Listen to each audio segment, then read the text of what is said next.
Students, fundamental unit of life को आगे बढ़ाते हुए मैं पहले वीडियो में eukaryotic cell and prokaryotic cell, unicellular और मल्टी सेलुलर के बारे में ऑलरेडी तुम लोगों को बता चुका हूं। आज उसी कड़ी को आगे बढ़ाते हुए जो मैं बताने जा रहा हूं इसमें है कि सेल का जितने भी ऑर्गेनिज्म है उस ऑर्गेनिज्म को दो भागों में बांटा गया है। ऑर्गेनिज्म को दो भागों में बांटा गया। पहला किया गया एनिमल सेल और दूसरा किया गया प्लांट सेल। तो आज हम बात करेंगे कि दोनों सेल में क्या डिफरेंस है, एनिमल सेल और प्लांट सेल में क्या डिफरेंस है। तो सबसे पहला जो डिफरेंस होता है वो ये होता है कि एनिमल सेल में सेल वॉल जो होता है वह एब्सेंट होता है, लेकिन प्लांट सेल में जो होता है वह सेल वॉल प्रेजेंट होता है। ये सबसे पहला बेसिक डिफरेंस है एनिमल सेल और प्लांट सेल में। दूसरा, एनिमल सेल में प्लास्टिड भी एब्सेंट होता है, बट प्लांट सेल में प्लास्टिड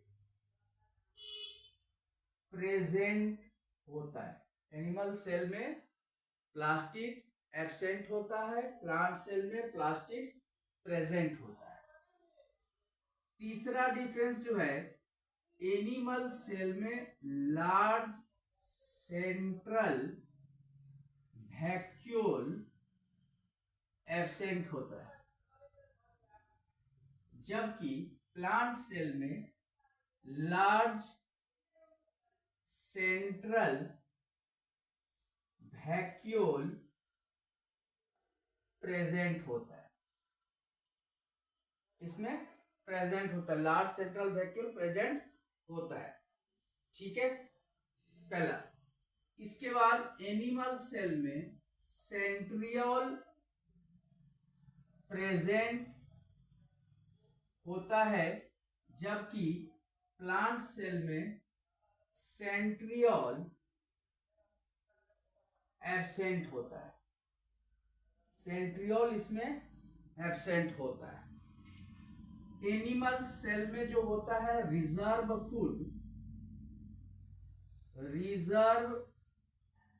फूड ग्लाइकोजेन के फॉर्म में होता है, जबकि प्लांट सेल में जो रिजर्व फूड होता है वो स्टार्च के फॉर्म में होता है। रिजर्व फूड जो होता है स्टार्च के फॉर्म में। तीसरा, एनिमल सेल में Golgi apparatus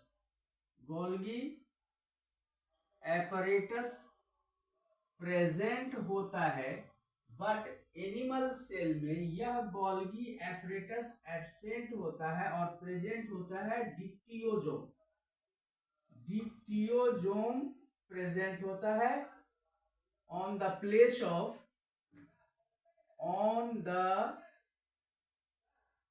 place of Golgi complex. Golgi complex के जगह पर क्या होता है, डिक्टियोजोम प्रेजेंट होता है। तो ये कुछ बेसिक डिफरेंस है जो एनिमल सेल और प्लांट सेल के बीच में होता है। इतना तुम लोग नोट कर लोगे। इसके बाद हम आगे बढ़ते हैं। अब जो हम आगे डिस्कस करेंगे वो है प्लाज्मा मेम्ब्रेन के बारे में। इसके बाद हम लोग बात करेंगे प्लाज्मा मेम्ब्रेन। अब मैं बताता हूं कि प्लाज्मा मेम्ब्रेन क्या होता है और कैसा होता है, किस चीज से बना होता है, और प्लाज्मा मेम्ब्रेन को सबसे पहले किसने देखा था, सबसे पहले किसने इसका डिस्कवर किया प्लाज्मा मेम्ब्रेन को। तो सबसे पहले मान लो कि ये एक सेल है, तो हर सेल के ऊपर जो होता है वह एक उसके सेल के प्रोटेक्शन के लिए एक मेम्ब्रेन होता है, जिसको हम प्लाज्मा मेम्ब्रेन या सेल मेम्ब्रेन कहते हैं। यानी कि इसके ऊपर एक मेम्ब्रेन होता है, सेल के ऊपर एक मेम्ब्रेन होता है। इसको हम तीन नाम से जानते हैं।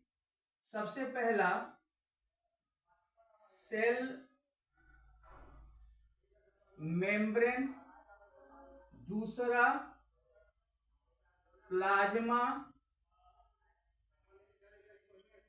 मेम्ब्रेन, और तीसरा इसको कहते हैं सेलेक्टिव परमिएबल मेम्ब्रेन। ये तीन नाम से हम इसको जानता है। तो सबसे पहले जो कि सेल को प्रोटेक्शन देता है, सेल को, और चूंकि इसके अंदर लिक्विड भरा हुआ है, साइटोप्लाज्म भरा हुआ है, इसीलिए इसको प्लाज्मा मेम्ब्रेन भी कहते हैं। और इसमें क्या है कि कुछ आयंस को इन्स एंड आउट्स, अंदर बाहर आने देता है, सेल के अंदर जाने देता है। इंडोसाइटोसिस एंड एक्सोसाइटोसिस होता है, through the plasma membrane transport होता है, इसीलिए इसको सेलेक्टिव परमिएबल मेम्ब्रेन भी कहते हैं। सबसे पहले जो होता है term cell membrane, term cell membrane, term cell membrane और प्लाज्मा मेम्ब्रेन given by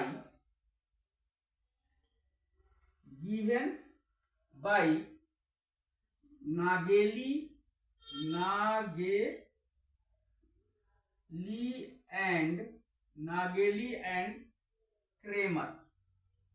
ये दो साइंटिस्ट थे जिन्होंने सबसे पहले ये टर्म दिया प्लाज्मा मेम्ब्रेन या सेल मेम्ब्रेन के बारे में।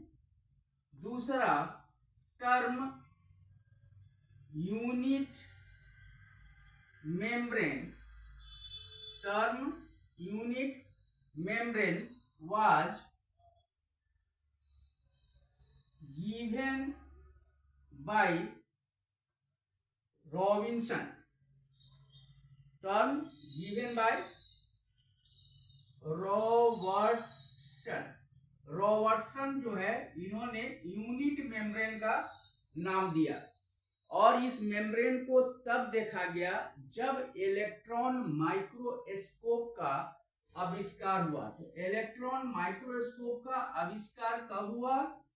इलेक्ट्रॉन माइक्रोस्कोप का आविष्कार हुआ 1950s में। तो जब 1950s में हुआ, उस समय उसके बाद ही इस मेम्ब्रेन को देखा गया। और ये जो मेम्ब्रेन होता है, ये बना होता है प्रोटीन और लिपिड का। ये जो प्लाज्मा मेम्ब्रेन होता है, ये बना होता है प्रोटीन और लिपिड का बना होता है। और ह्यूमन बॉडी में जो आरबीसीज होते हैं, ह्यूमन बॉडी में जो आरबीसीज होते हैं, ये भी एक सेल है। तो आरबीसीज का जो मेम्ब्रेन होता है, वह मेम्ब्रेन लगभग 52% प्रोटीन का बना होता है और 40% लिपिड का बना होता है, ताकि यह सेल को स्ट्रक्चर दे सके और सेल को प्रोटेक्ट कर सके from the injury and from the damages. तो ये हो गया तुम्हारा प्लाज्मा मेम्ब्रेन के बारे में। प्लाज्मा मेम्ब्रेन, ये हो गया प्लाज्मा मेम्ब्रेन। सेल के ऊपर एक प्रोटेक्टिंग लेयर होता है जिसे हम प्लाज्मा मेम्ब्रेन कहते हैं। अब क्या है कि इस प्लाज्मा मेम्ब्रेन के द्वारा किसी भी आयंस का या मॉलिक्यूल्स का ट्रांसपोर्ट यानी कि इंडोसाइटोसिस यानी कि सेल के अंदर आना और एक्सोसाइटोसिस यानी कि सेल के बाहर जाना, इस प्रोसेस को हम लोग ट्रांसपोर्ट कहते हैं। यानी कि इसको हम क्या कहते हैं, ट्रांसपोर्ट करते हैं कि किसी भी आयंस और मॉलिक्यूल्स का सेल के अंदर आना और सेल के बाहर जाने का जो प्रोसेस होता है उसे हम ट्रांसपोर्ट कहते हैं, उसे हम ट्रांसपोर्ट कहते हैं। अब हम लोग जानेंगे कि ट्रांसपोर्ट कितने तरह का होता है और उसके बारे में मैं तुम लोगों को बताने जा रहा हूं।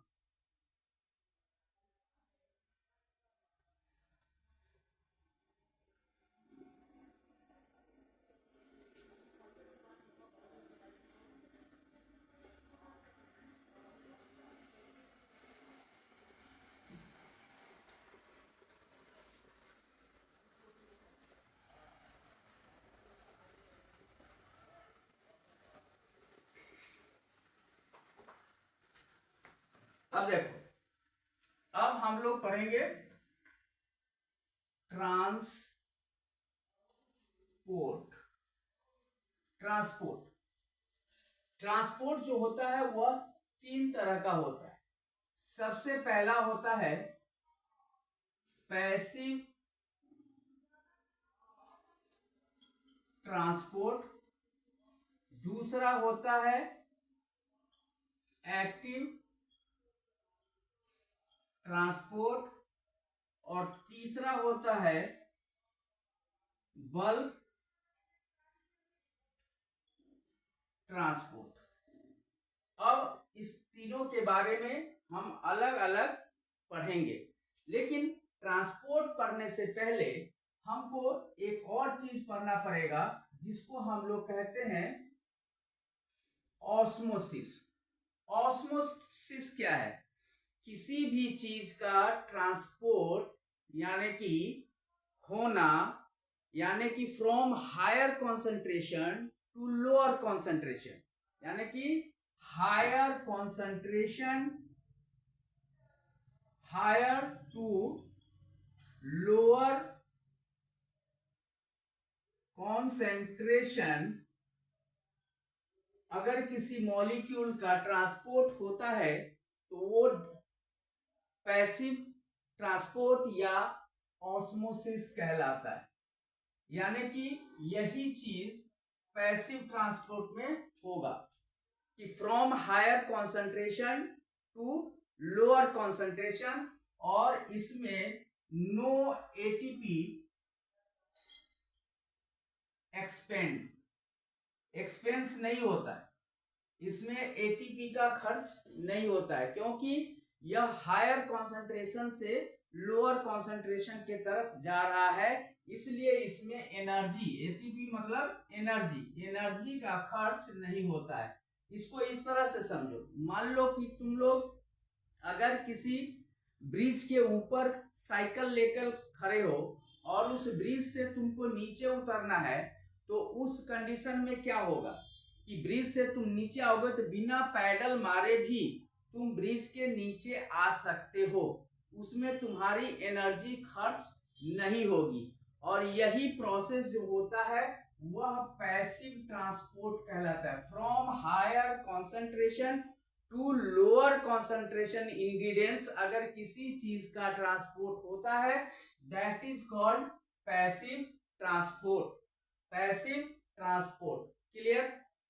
अब आ जाओ एक्टिव ट्रांसपोर्ट पे। अब एक्टिव ट्रांसपोर्ट मतलब क्या? इसमें जस्ट उल्टा हो जाएगा। क्या हो जाएगा? उल्टा हो जाएगा। यानी कि ऑस्मोसिस क्या हो जाएगा? ऑस्मोसिस में क्या है? Higher concentration to lower concentration. तो जब इसका उल्टा हम करेंगे तो यह ऑस्मोसिस क्या हो जाएगा, रिवर्स ऑस्मोसिस, रिवर्स ऑस्मोसिस यानी कि RO, रिवर्स ऑस्मोसिस। तो रिवर्स ऑस्मोसिस में क्या हो जाएगा, फ्रॉम लोअर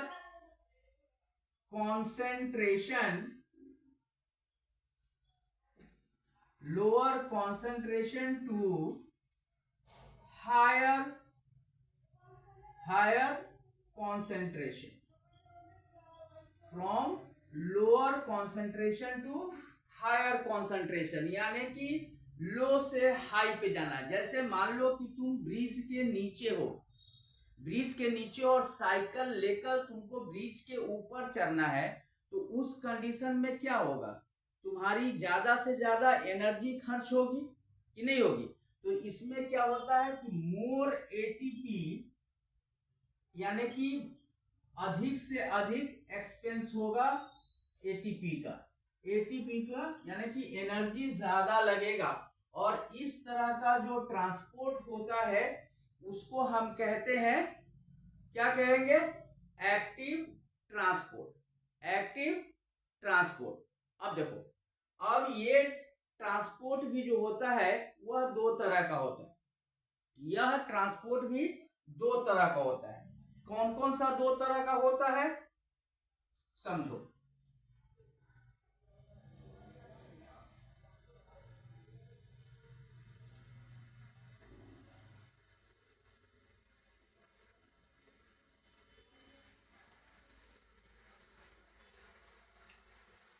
अब सेल के अंदर ये अक्रॉस द प्लाज्मा मेम्ब्रेन, यानी कि सेल के अंदर बाहर कोई चीज ट्रांसपोर्ट हो रहा है, तो सेल के अंदर दो ही चीज ट्रांसपोर्ट होगा, या तो फूड ट्रांसपोर्ट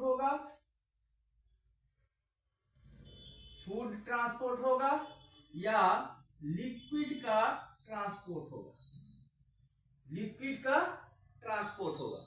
तो ये दोनों ट्रांसपोर्ट क्या होगा, सेल के अंदर जा रहा है। ये कहां जा रहा है, इनसाइड द सेल के अंदर जा रहा है। तो जो चीज सेल के अंदर जा रहा है उसको हम कहेंगे इंडोसाइटोसिस। ये दोनों चीज सेल के अंदर जा रहा है क्योंकि सेल को फूड की भी जरूरत है और वाटर की भी जरूरत है। तो दोनों का दोनों मॉलिक्यूल सेल के अंदर जा रहा है, इसीलिए इसको कहेंगे इंडोसाइटोसिस। सेल के अंदर जाने का प्रोसेस को हम कहेंगे इंडोसाइटोसिस। अब इंडोसाइटोसिस दो तरह का होता है, इंडोसाइटोसिस दो तरह का होता है। एक होगा पिनोसाइटोसिस और दूसरा होगा फैगोसाइटोसिस। पिनोसाइटोसिस और फैगोसाइटोसिस, यानी कि फैगोसाइटोसिस अगर सेल के अंदर जा रहा है, कोई चीज, तो ये होगा फैगोसाइटोसिस, यानी कि cell eating process is called phagocytosis. यानी कि सेल अगर कोई चीज, सॉलिड चीज इनटेक कर रहा है उसको हम कहेंगे फैगोसाइटोसिस, यानी कि cell eating process is called phagocytosis. अब लिक्विड जाएगा तो यहां पे क्या हो जाएगा, सेल ड्रिंकिंग, पानी पी रहा है सेल, तो cell drinking process is called pinocytosis.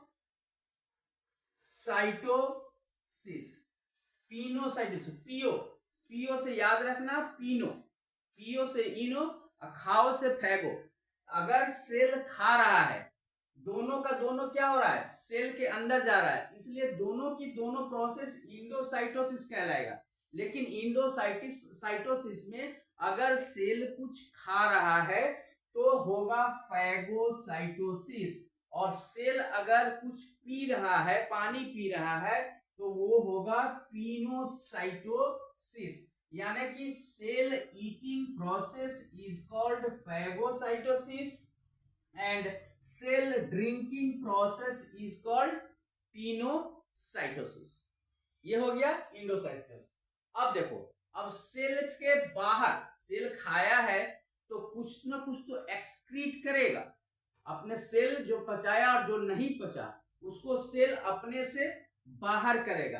तो सेल से जो चीज बाहर जा रहा है, सेल से अगर कोई चीज एक्सक्रीट हो रहा है, बाहर जा रहा है, तो that is called exocytosis. Exocytosis. तो एक्सोसाइटोसिस को अगर हमको डिफाइन करना पड़े तो हम कैसे डिफाइन करेंगे एक्सोसाइटोसिस को? द सेल वोमिटिंग, वोमिट कर रहा है, vomiting process, cell vomiting process is called exocytosis. तो ये तीन डिफिनेशन तुम लोगों को याद रखना है। Cell eating process is called phagocytosis, cell drinking process is called pinocytosis, and phagocytosis and pinocytosis both are endocytosis. दोनों मिलाकर ही होगा इंडोसाइटोसिस। और अगर सेल कोई चीज एक्सक्रीट कर रहा है, यानी कि सेल अपने अंदर से बाहर कर रहा है, तो वो कहलाएगा एक्सोसाइटोसिस। एक्सो मतलब बाहर करना, एक्सोसाइटोसिस। तो cell vomiting process is called exocytosis. इतना क्लियर हो गया? क्लियर? तो ये जो प्रोसेस कहलाता है, ये कहलाता है transport across the plasma membrane. This process is called transport across the plasma membrane. अब आगे हम चलते हैं सेल ऑर्गेनेल्स के बारे में।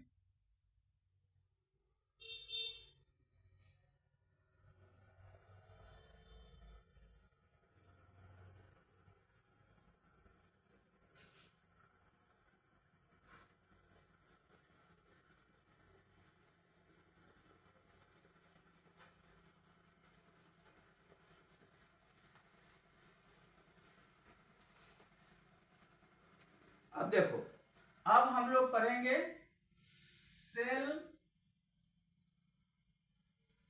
ऑर्गेनेल्स, सेल ऑर्गेनेल्स के बारे में। तो सेल ऑर्गेनेल्स जो होते हैं, यानी कि हेल्पर, सेल ऑर्गेनेल्स को हेल्पर ऑफ सेल्स भी कहते हैं। तो सेल ऑर्गेनेल्स तीन प्रकार का होता है। पहला जो होगा वो होगा डबल मेम्ब्रेनस, डबल मेम्ब्रेनस। दूसरा जो होगा वो होगा सिंगल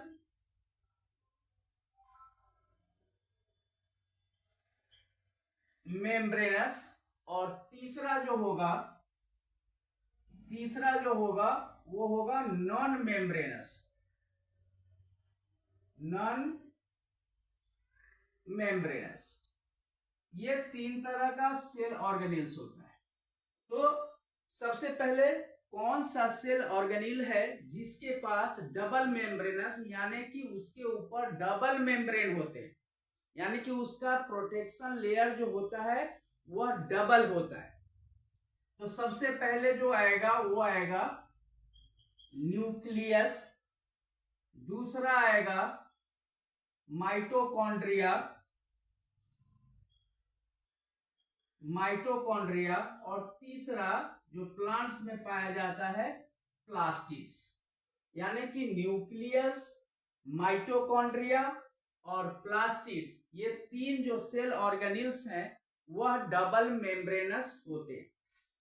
अब सिंगल मेम्ब्रेनस ऑर्गेनेल्स कौन कौन होते हैं?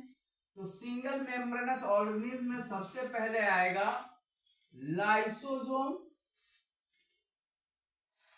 उसके बाद माइक्रो बॉडीज, उसके बाद आएगा गोल्गी कॉम्प्लेक्स और इंडोप्लाज्मिक रेटिकुलम, इंडोप्लाज्मिक रेटिकुलम, ये जो है, ये चारों जो है डबल मेम्ब्रेन बॉन्ड ऑर्गेनेल्स है। नॉन मेम्ब्रेन बॉन्ड ऑर्गेनेल्स में क्या आ जाएगा? सबसे पहले आएगा नॉन मेम्ब्रेनस में कौन आएगा? राइबोसोम्स। राइबोसोम्स में कोई मेम्ब्रेन नहीं होता है, राइबोसोम। उसका वैक्यूल, वैक्यूल के ऊपर भी कोई मेम्ब्रेन नहीं होता है। अब हम सेल ऑर्गेनेल्स के बारे में, इतने के बाद हम एक एक करके सेल ऑर्गेनेल्स के बारे में एक एक, nucleus, mitochondria, plastid, lysosome, microbodies, Golgi complex, endoplasmic reticulum, ribosome और वैक्यूल्स के बारे में स्टडी करेंगे, जानेंगे कि ये सब क्या होता है और इसका फंक्शन क्या होता है।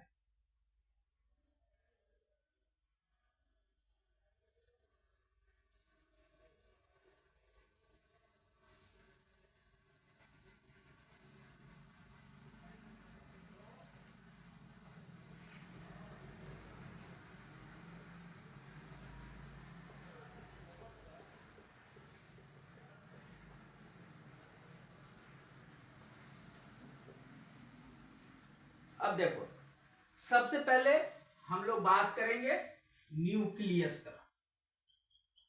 न्यूक्लियस का, तो न्यूक्लियस का जो स्ट्रक्चर होता है बाबू, जैसा कि हमने जाना कि न्यूक्लियस के ऊपर डबल मेम्ब्रेन होता है, तो इसके ऊपर डबल मेम्ब्रेन होगा।